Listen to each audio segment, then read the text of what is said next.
Hello, everybody. Really quick, before this one starts, I just want to say a massive thank you for all the support on the latest video. Also, I read every single comment, so it's really fun to see other people who have super unique channel names. That's interesting. That was cool. Yes, massive thank you. Thank you over. Today, I want to talk about reading. I want to talk about my lack of fast reading speed and reading comprehension and my hatred for reading. However, even though that all stemmed back in school when we were assigned reading, and for whatever reason that made me hate it because it felt like I was just getting through it so I could get the homework assignment out of the way and move on to the rest of my day and all the other shit I had to do. That aside, do we remember the Scholastic Book Fair? Please tell me we do. Is that still a thing? I don't fucking know anymore. Because the Scholastic Book Fair was the shit. Oh, even if you hated reading, you would beg your parents for money. Beg them for money. Not just the erasers, not just the cool little gimmicky toys and shit that like finger traps and whatnot. I don't know why those were the most fucking entertaining thing in middle school, but it was a day to say, hey, fuck you classes, we're gonna go down to the library, and it seems huge and humongous, and there's all sorts of books and everything.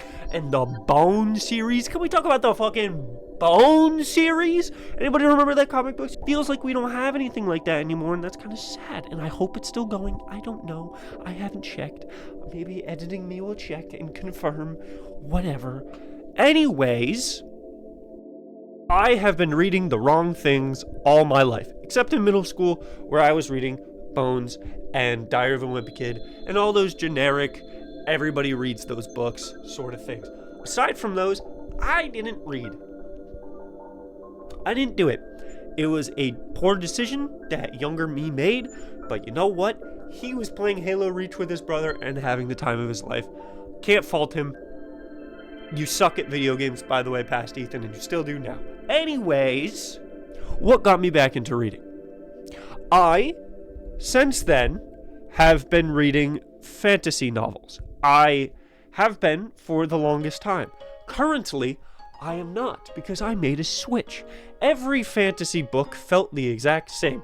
The writing was super generic and soulless and shitty. It felt nothing. It did not move me in any way. I didn't feel. And if there's something about me, I love to feel. One day, while I was just sitting on my couch, scripting or writing a poem or something, because I'm a poet now. Do you know that? That's also another fun fact. Kinda thanks to my friend as well, because of the my relationship with art video. And then he commented and said, "You're very poetically it was very poetical." And I've kind of been writing poetry my entire... I already discussed this on the other video. 2 videos I'm about to link. I don't know. Fuck you. Go look at them. I like writing poetry. It's very interesting. It's very fascinating to me. It's a way of expressing yourself without using many words, or without using a fuck ton of... or with using a fuck ton of words. And I find that very interesting. And my vocabulary may seem very limited. It is. But while writing, it's different. I'm a different person. I speak more clearly and eloquently in comparison to when I open my mouth, because I don't think I just spew. I was on my couch one day, writing, and for whatever reason, I had the urge to read. That does not happen. It has happened so much lately, but about a year ago, holy shit, that's so different. So I decided to look at my family's bookshelf. Look at all of the books that have been deemed worthy of bookshelf. Because bookshelf books are special. They're something to be passed on to. Something that says I read this and it was good, or I read this and I found something interesting, or it was a gift. Anyways, books. I looked at all the spines. I did not really read much of all of them. I skimmed, never judge a book by its cover, but this one spoke to me. And then after picking it up and reading the back for a few seconds, I realized, oh, this isn't generic. This isn't bad writing. This is something different. This is something amusing and entertaining and could challenge me in a way that I haven't been in a very long time. That book was Way of the Peaceful Warrior, a book that changes lives by Dan Millman. This book took me a while to read. I am very slow when it comes to reading. However, did it change me? No. However, it does change or emphasize the way I view the world again. More or less made my crazy thoughts and insane ideals a little validated. What I mean by that,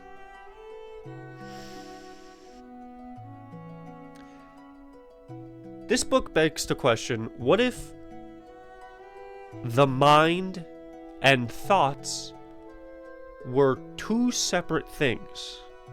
What if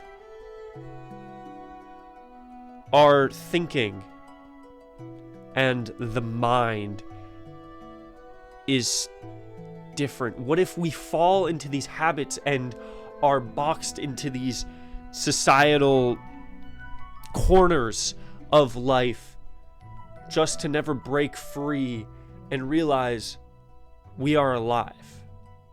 We are living. We have free will. We can do what we want. I am not bound by chains. I can say these words. I can feel these thoughts and let them be valid even if no one cares. Let me tell you about the start.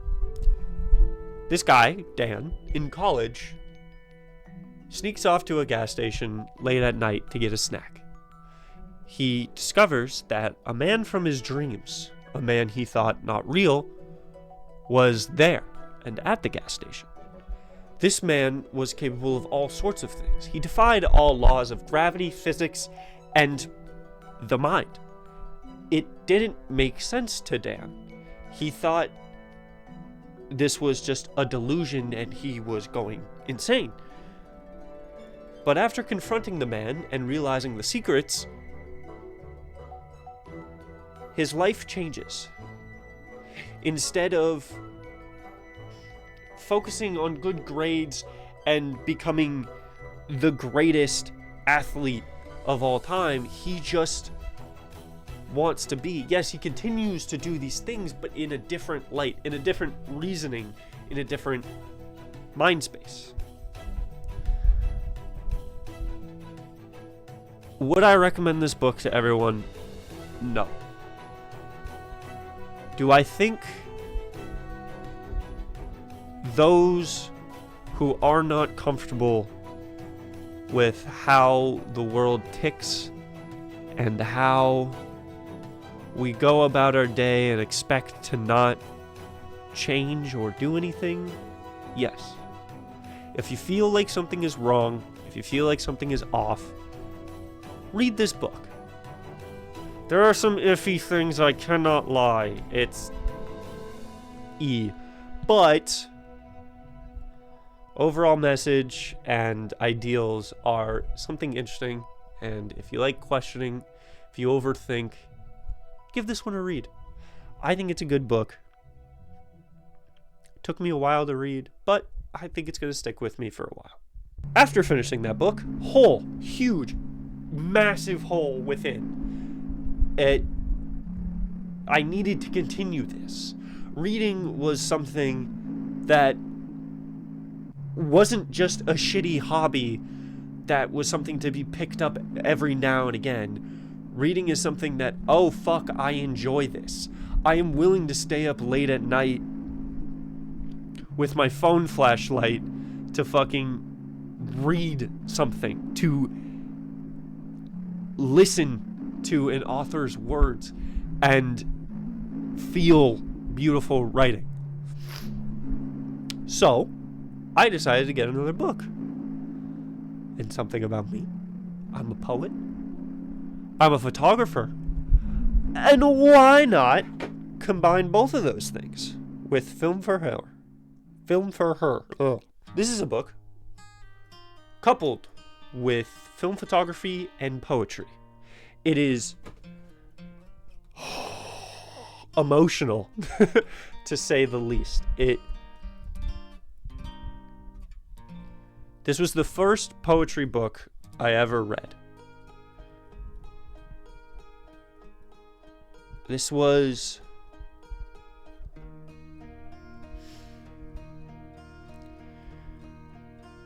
I read this book in a day. Now, that may not seem like an impressive feat, but to me, that is massive. I don't read fast. And if Way of the Peaceful Warrior opened my mind to new ideas and new ways to perceive the world, then Film for Her validated the artist within. It explores the struggles of being an artist, feeling the curse of needing to create, because it's not something that just happens every once in a while. It's a thing that eats away at you. You need to make something in order to feel like you're alive and matter.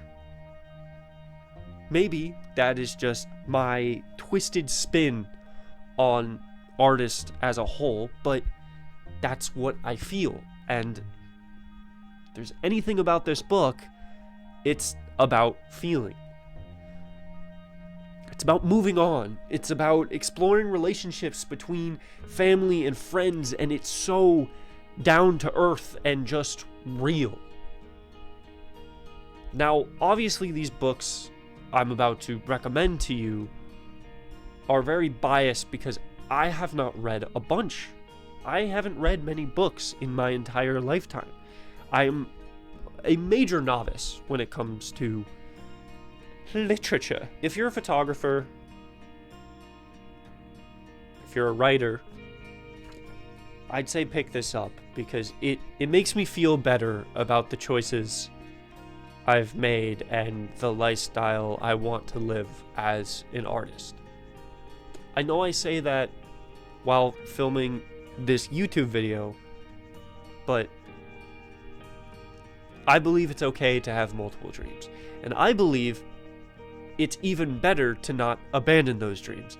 I believe it is totally acceptable to go balls to the wall and full dive, no looking down, trying your hardest to accomplish your dreams. And even if you can't, even if you get to a final wall after thousands, tens of thousands of others, you can at the very least say you tried.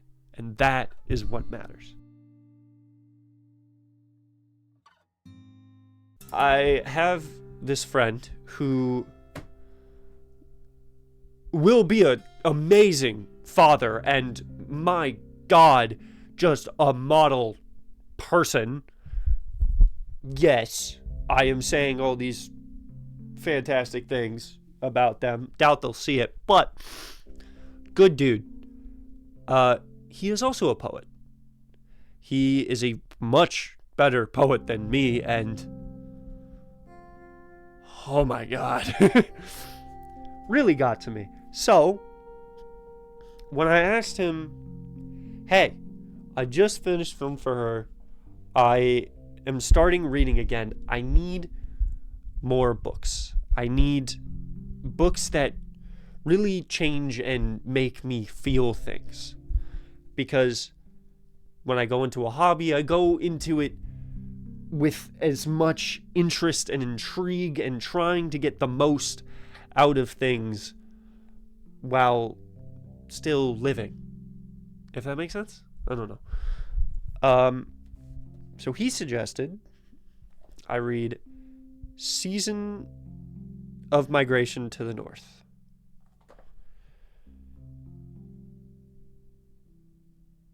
The writing is poetical, but it is not a poetry book, I would say.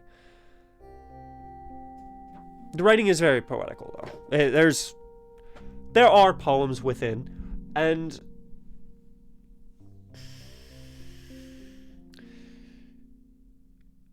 this is a story about a man who gets it all, and the consequences of having everything. The weight, the hardship of getting to that point, but also what happens when you achieve your goals. If Film for Her was all about the rat race and the hunger for breaking out and becoming a new artist, this made me think about, what about the end?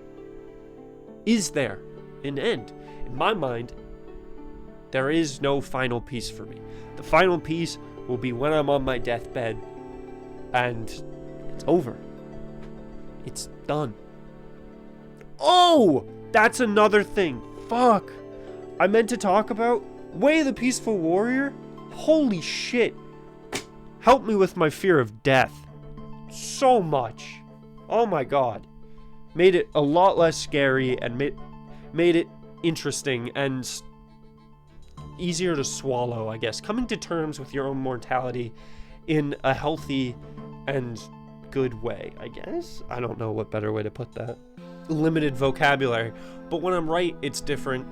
There are videos up there that I've made showing off my writing. Plug over. Just saying, take my word for it. I think I'm a good writer. Anyways, this book was interesting. It was a good challenge and thought processes of, well, what happens when you're there? And I think that's something we should explore. Now, what am I reading? What am I reading? What am I reading? No, it is obviously not fantasy.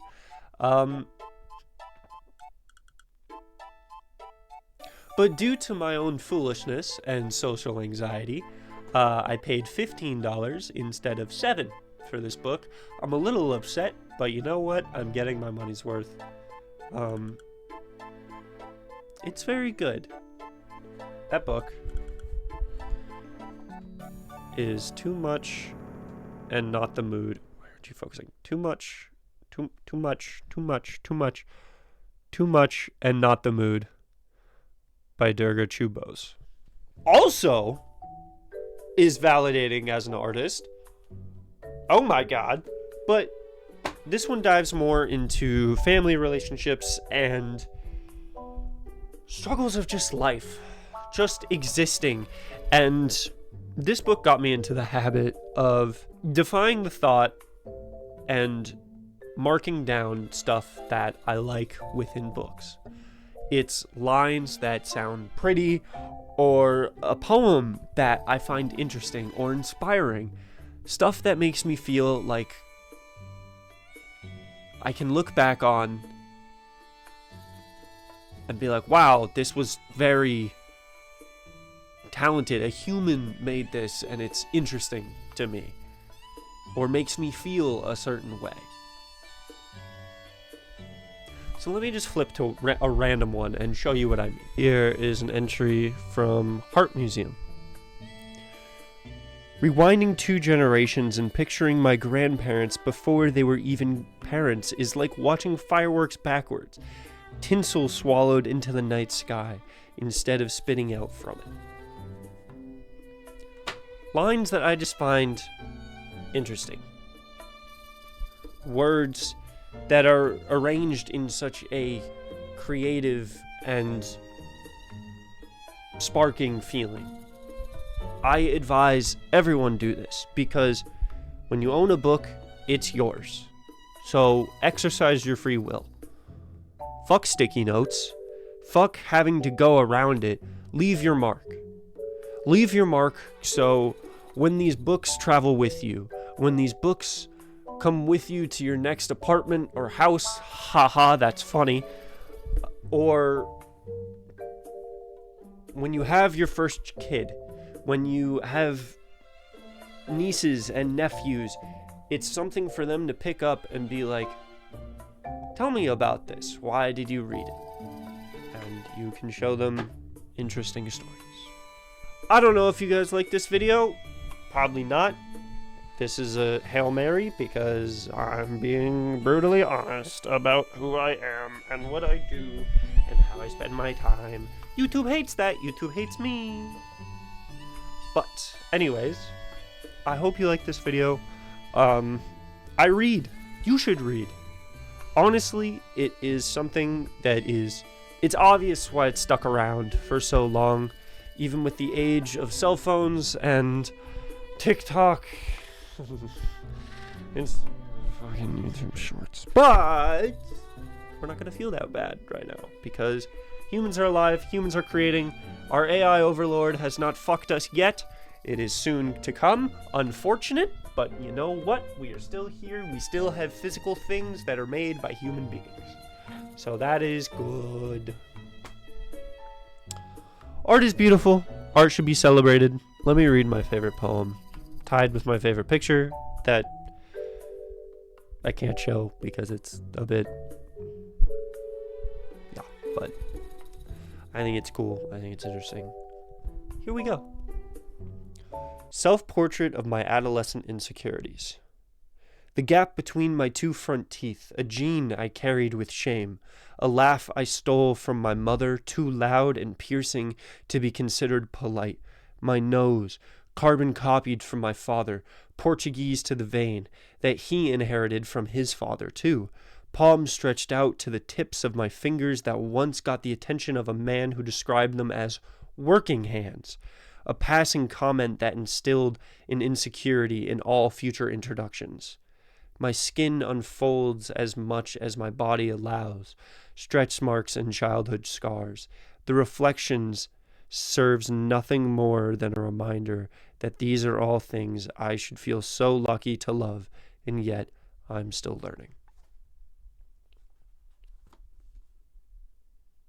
Film for her. You are beautiful. Your insecurities are stupid. It sucks. Sorry you have them. Body dysmorphia is a bitch. Love yourself. And I hope you liked this. Okay, goodbye.